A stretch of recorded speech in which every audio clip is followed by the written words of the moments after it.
오늘 수요기도에 우리에게 주신 하나님의 말씀은 구약성경 열왕기상 19장 1절에서 8절까지의 말씀입니다. 제가 가진 성경으로는 구약성경 548면에 있습니다. 열왕기상 19장 1절에서 8절까지의 말씀을 제가 봉독하겠습니다.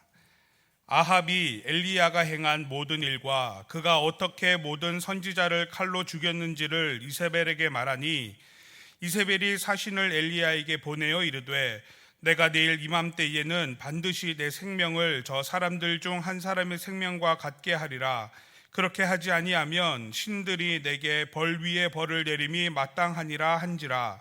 그가 이 형편을 보고 일어나 자기의 생명을 위해 도망하여 유다에 속한 브엘세바에 이르러 자기의 사환을 그곳에 머물게 하고 자기 자신은 광야로 들어가 하룻길쯤 가서 한 로뎀 나무 아래에 앉아서 자기가 죽기를 원하여 이르되 여호와여 넉넉하오니 지금 내 생명을 거두시옵소서.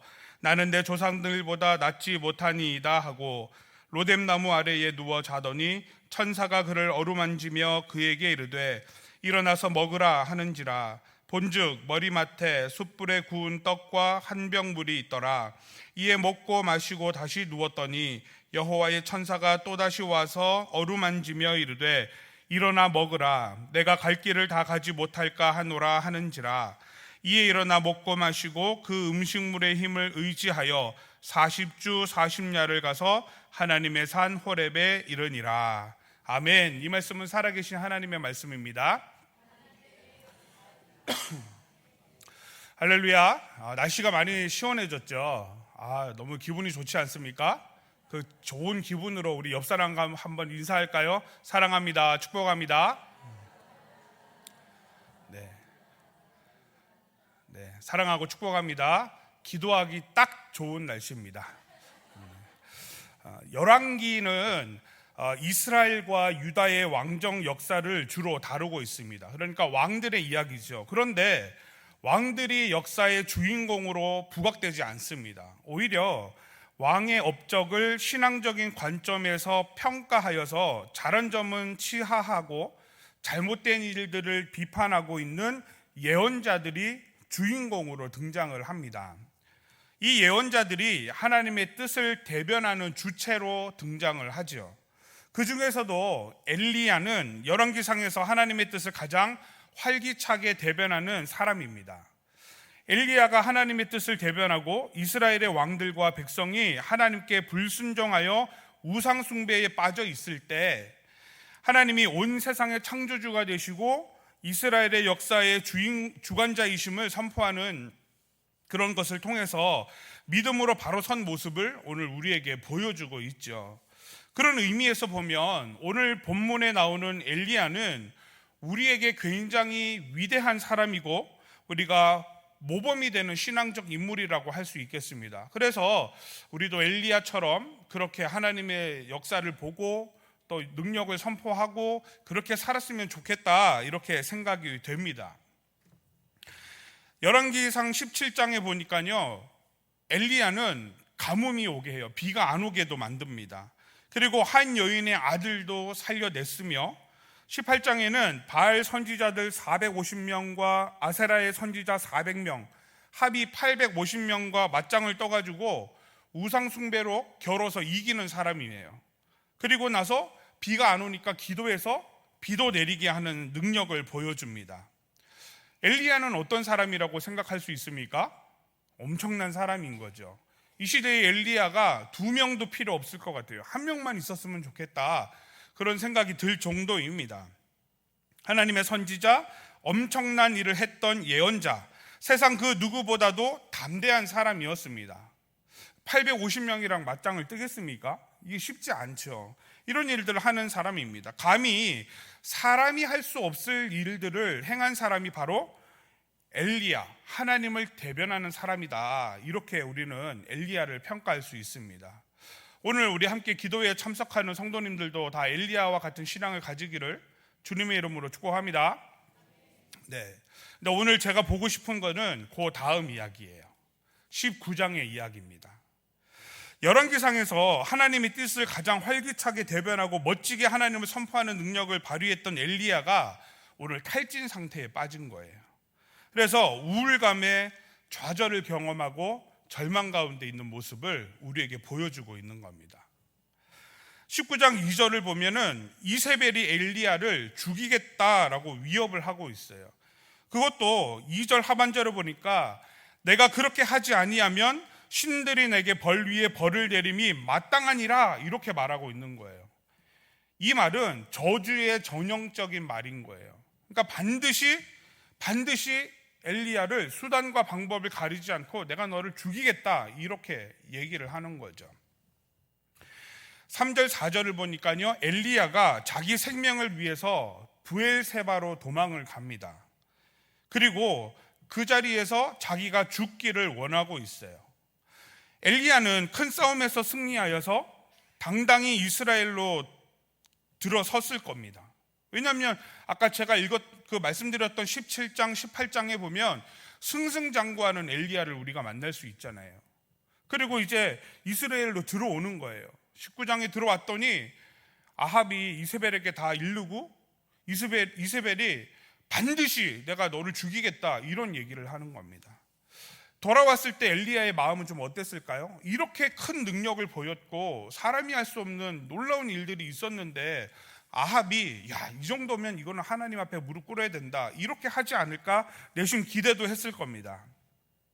뿐만 아니라 이스라엘로 하여금 막 신앙의 부흥 운동이 일어나고 회개 운동이 일어나서 영적으로 성장하고 부흥하고 이렇게 되어야 될 거다라는 기대를 좀 했을지도 모르겠습니다.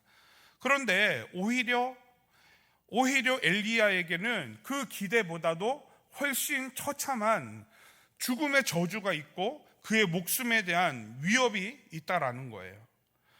이러니까 이 위대한 신앙의 선배도 탈진 상태에 빠져 우울감에 좌절하고 있게 되는 겁니다. 오늘 우리의 믿음으로 살아가는 주의 성도들도 이 엘리야의 탈진을 보며 우리도 지치고 힘들어 낭망할 때가 있다는 것을 우리가 좀 알아야 되는 거예요. 아니 어떻게 하나님 믿고 하나님으로부터 힘을 얻는 사람이 탈진할 수 있을까? 어떻게 절망할 수 있을까? 오늘 엘리야도 했어요. 엘리야보다 우리가 더 뛰어난 능력이 있습니까? 그렇다면 엘리야도 좌절하고 절망할 수 있으니 우리도 어떻다라는 걸 알아야 돼요. 우리도 신앙으로 살고 믿음으로 일을 감당하고 있지만 지치거나 마음이 상할 수 있다라는 것을 오늘 알 수 있는 겁니다. 스스로 이런 일 때문에 자책하거나 괴로워하지 않아야 되는 거예요. 이제 엘리야의 탈진을 보면서 우리의 신앙도 한번 돌아보고 점검하기를 바랍니다. 첫 번째는 최고의 효율을 보이며 능력을 보였던 이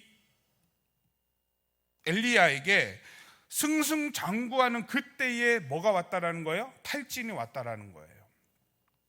이거를 조금 이렇게 멋있게 말해보자 그러면 정신적 우울증이 왔다 이렇게 말할 수 있겠습니다. 그러니까 엘리야의 상태를 보면요 3절 4절에 잘 나와 있어요. 어떻게 나와 있습니까?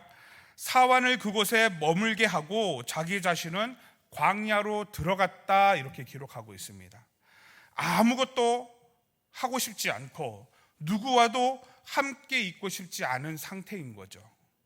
차단과 단절된 상태를 보여주고 있는 겁니다. 얼마 전까지 최고의 찬사와 능력을 보였던 그 엘리야이지만 지금은 이 우울감이 확 물밀듯 밀려와서 오히려 더 큰 허무감과 처량함을 느끼게 되는 거예요.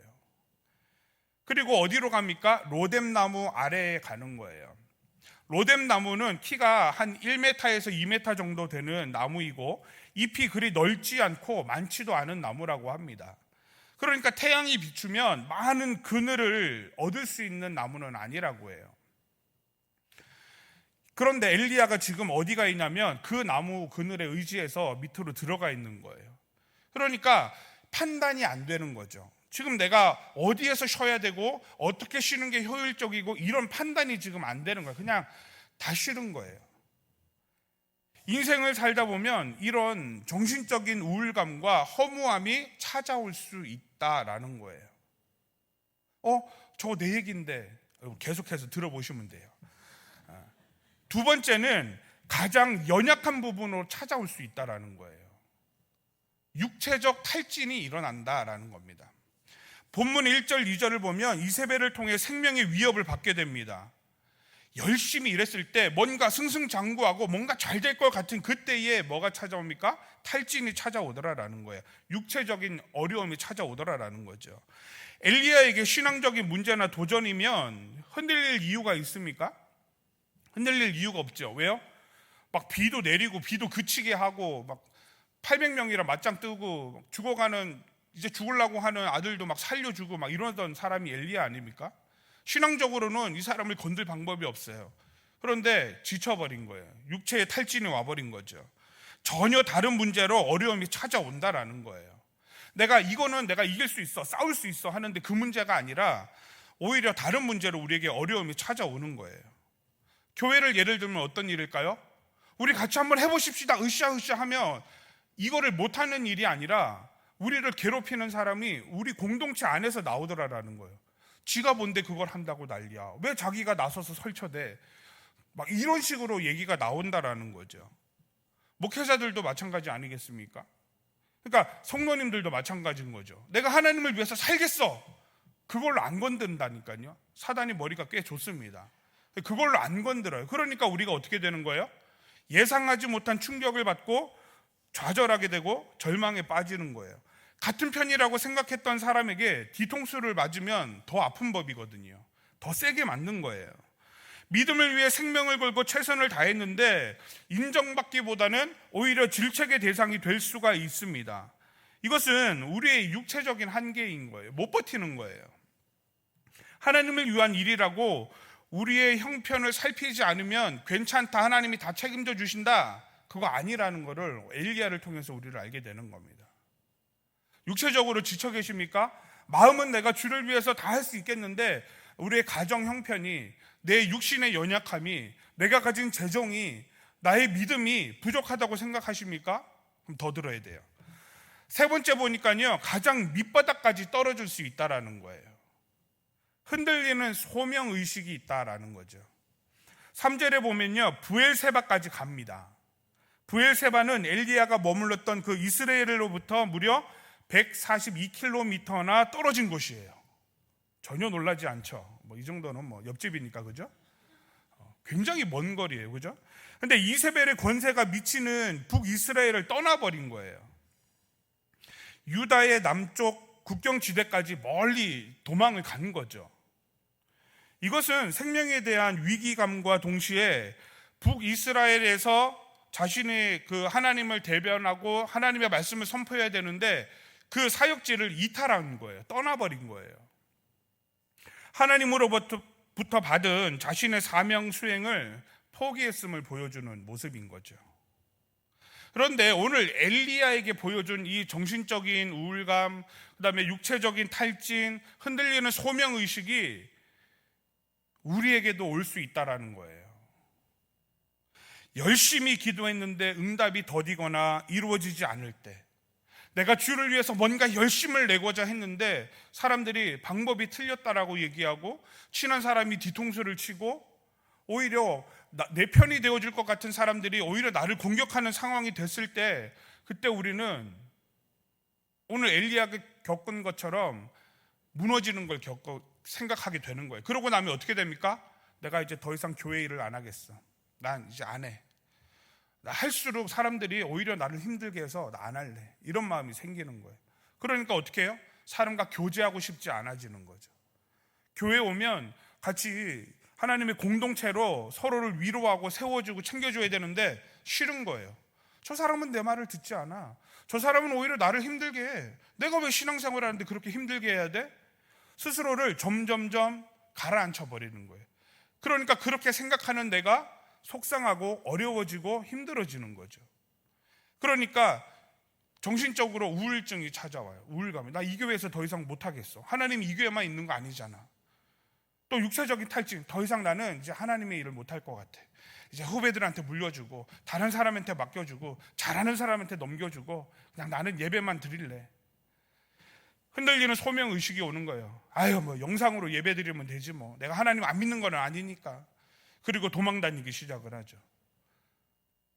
이런 일들이 우리에게도 일어나더라라는 거예요. 왜? 내 마음이 그렇게 될 수 있다라는 거예요. 그런데 이럴 때 이제 우리가 좀 주목해야 되는 게 있습니다. 여기까지만 듣고 조시면 안 돼요. 이제 조시던 분들도 깨셔야 됩니다. 여기까지만 듣고 졸면 큰일 나는 거예요. 왜냐? 이때 우리가 주의해야 되는 것은 뭐냐면 하나님을 끝까지 포기하지 않는 거다라는 사실입니다. 이제 엘리야가 회복을 하는 거예요. 근데 엘리야가 무엇을 해서 회복되는 게 아니라는 거예요. 우리는 자꾸 내가 뭔가 회복되려고 몸부림을 치잖아요. 그래서 회복이 되는 게 아니에요. 우리는 뭐만 하면 돼요? 하나님을 포기하지만 않으면 되는 거예요. 그러면 누가 회복시키시느냐? 하나님이 회복시키신다라는 겁니다. 엘리야가 부엘세바로 갑니다. 이 장소는 영적인 갈급함을 충족시킬 수 있는 장소인 거예요. 창세기 21장 33절에 조상 아브라함이 에셀나무를 심고 단을 쌓아 영생하시는 하나님의 야훼의 이름을 불렀던 곳이 바로 부엘세바입니다. 아모스 5장 5절 8장 14절에 북왕국 이스라엘에 사는 사람들이 성지 순례를 할 때 자주 찾아가서 우와, 이곳이 하나님이 계시는 곳이구나, 우야, 하나님은 이렇게 하시는 분이구나, 그렇게 경험했던 곳입니다. 즉 괴롭고 힘들지만 결코 하나님을 등져서는 안 된다라는 것을 얘기하는 거예요. 우리 옆 사람한테 한번 얘기할까요? 우리 하나님을 포기하지 맙시다. 시작.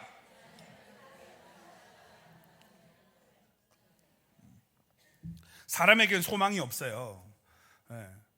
저는 믿음으로 살면 흔들리지 않을 줄 알았는데요, 자녀의 문제가 생기니까요 흔들리더라고요. 우리 성도님들도 그렇지 않습니까? 나 믿음으로 잘 살 수 있어. 근데 어디서 이상한 남편이 나타나요. 그래서 나를 흔들어 느끼죠. 가정의 문제, 사업의 문제, 이런 문제들이 우리에게 찾아올 때 우리가 흔들릴 수 있는 거예요. 그러나 그때 하지 말아야 되는 거, 하나님을 포기하는 일. 절대 하나님을 포기하면 안 된다라는 겁니다. 또 엘리야가 얼마나 힘들었냐면 죽기를 간구하고 있는 거예요. 그런데 나를 차라리 하나님 넉넉하오니 이제 나를 죽여주십시오, 이렇게 말을 하는데요, 엘리야가 하지 않은 게 있어요. 그건 뭐냐면 자기 생명에 손을 대지 않는 거예요. 이 일마저도 하나님께 맡기는 거예요. 하나님, 넉넉하니 나를 죽여주십시오. 죽겠다는 얘기예요? 살겠다는 얘기예요? 죽지는 않겠다는 얘기예요. 그러니까 내 생명에 내가 함부로 손을 대면 된다, 안 된다? 절대 안 된다. 이 얘기를 오늘 엘리야를 통해서 보는 겁니다. 우리가 회복되고 치유받을 수 있는 길은 바로 하나님을 떠나지 않는 길이다 라는 것을 얘기하고 있는 거죠. 깊은 절망과 좌절의 순간에도 하나님을 포기하지 않았던 엘리야에게 하나님은 어떻게 찾아오시고 어떻게 이렇게 세우십니까? 이제 5절부터 8절까지를 보면 하나님이 엘리야를 다시 일으켜 세우시는지를 볼 수 있습니다. 이 회복과 치유의 시간들을 보면서 우리도 하나님이 나에게 이렇게 찾아오시는구나, 하나님이 내가 이렇게 일어나기를 원하시는가를 경험하고 힘을 내시기를 소망합니다. 첫 번째는 위로하시는 하나님이라는 거예요. 정신적인 회복을 주십니다.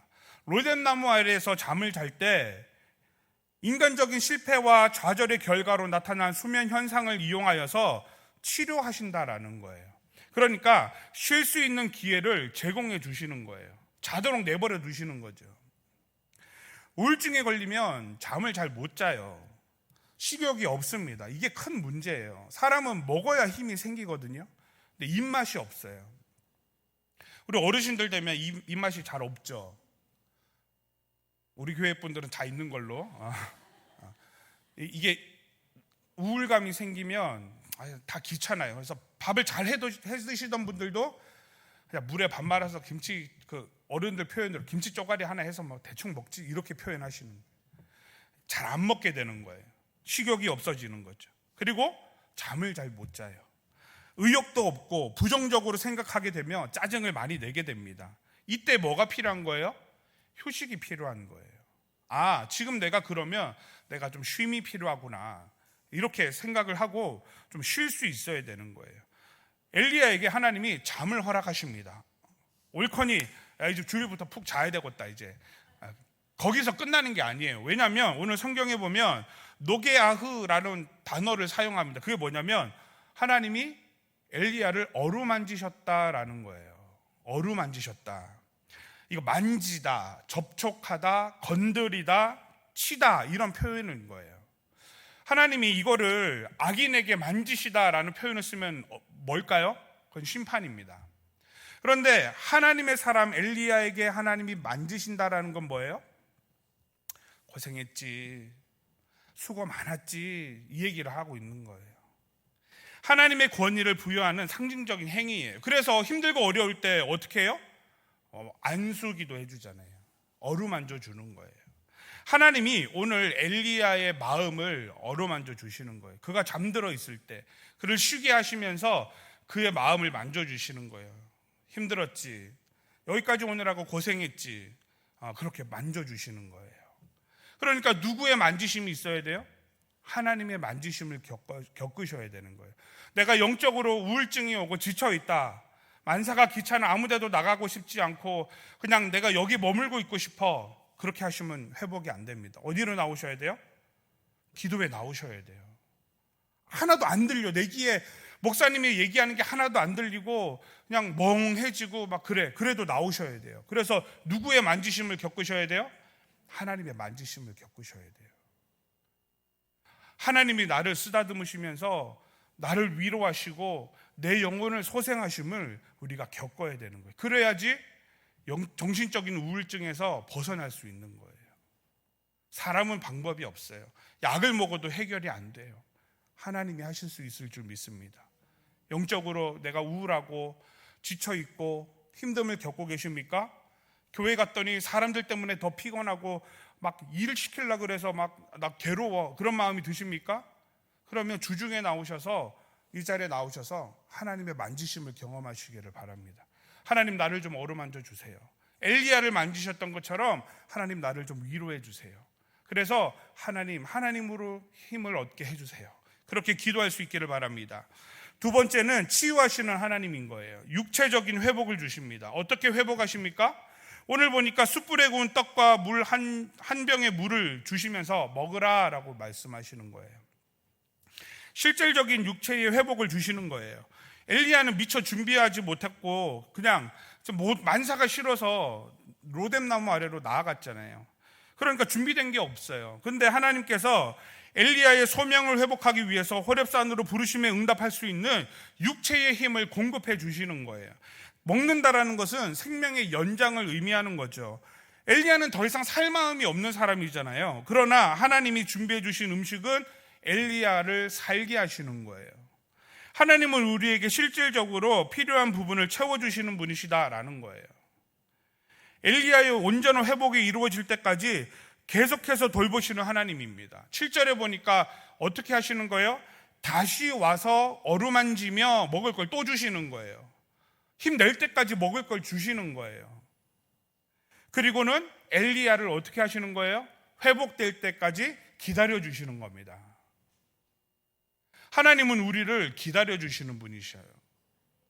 우리가 지치고 힘들어서 잠시 주춤거릴 수는 있지만 후퇴할 수 없는 이유는 하나님이 우리를 기다리고 계시기 때문이라는 사실입니다. 하나님이 우리를 먹이시고 입히시고 살리시는 분이시라는 거예요. 육체적으로 지쳐있고 괴로움 가운데 있습니까? 하나님께 나아오셔서 하나님의 공급을 경험하는 우리 성도님들 되시기를 축복합니다. 세 번째는 소명을 회복하시는 하나님이시라는 거예요. 영적인 회복을 일으켜 주신다라는 겁니다. 하나님은 엘리야가 끝까지 하나님의 뜻을 따르는 사람으로 담대히 주의 일을 감당하는 자로 다시 서기를 원하고 계셔요. 그래서 호렙산으로 엘리야가 갈 수 있도록 해주시는 거예요. 그의 마음을 만져주시고 그에게 먹을 것을 주시고 힘을 주시는 거예요. 엘리야가 쉽게 회복이 됩니까? 안 되는 거죠. 그래서 10일이면 갈 수 있는 길이에요. 이 브엘세바에서 호렙산까지를 10일이면 가는 길입니다. 그런데 지금 얼마를 갔습니까? 40주야를 간 거예요.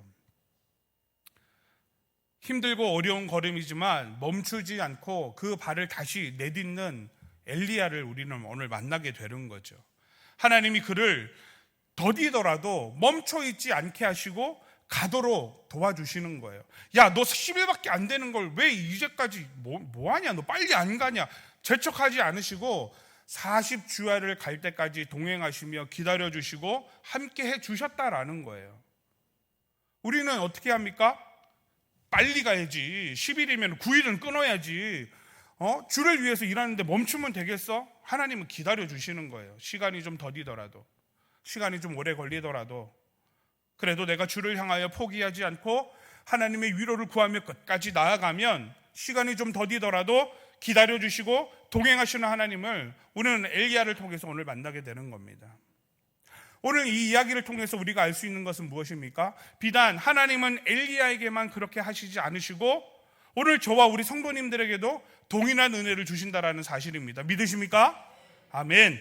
우리를 통해서 하나님이 이렇게 우리를 세워주시는 거예요. 그러니까 우리가 지치고 피곤하고 어려운 문제는 영적인 문제이다라는 겁니다. 그러니까 하나님과 동행해야 하는 것을 우리는 알 수 있습니다. 하나님의 능력으로 감당하고 하나님의 능력으로 일어서며 겸손히 주를 따를 수 있는 믿음이 우리에게 있어야 되는 거죠. 그 믿음조차 꺼낼 힘이 없다. 그때는 하나님만 바라보고 있는 거예요. 하나님 날 도와주세요. 믿음 주세요. 하나님 일어날 수 있도록 먹을 걸 주세요. 하나님 내 소명의식을 회복하게 해주세요. 나에게 주신 사명을 회복하게 해주세요. 하나님 나는 힘이 없어요. 나는 넉넉하오니 하나님 죽는 것이 나을 것 같아요. 얘기하십시오. 괜찮습니다. 하나님 제가 죽을 것 같아요. 하나님 너무 괴로워요. 너무 힘들어요. 여러분 마음에 담아두지 마시고 하나님 앞에 쏟아 놓으십시오. 그러면 하나님이 어떻게 하십니까? 어루만져 주실 줄 믿습니다. 먹을 걸 주실 줄 믿습니다. 우리의 소명의식을 회복하여서 주의 길을 갈 수 있도록 우리를 기다리시고 인내해 주실 줄을 믿습니다.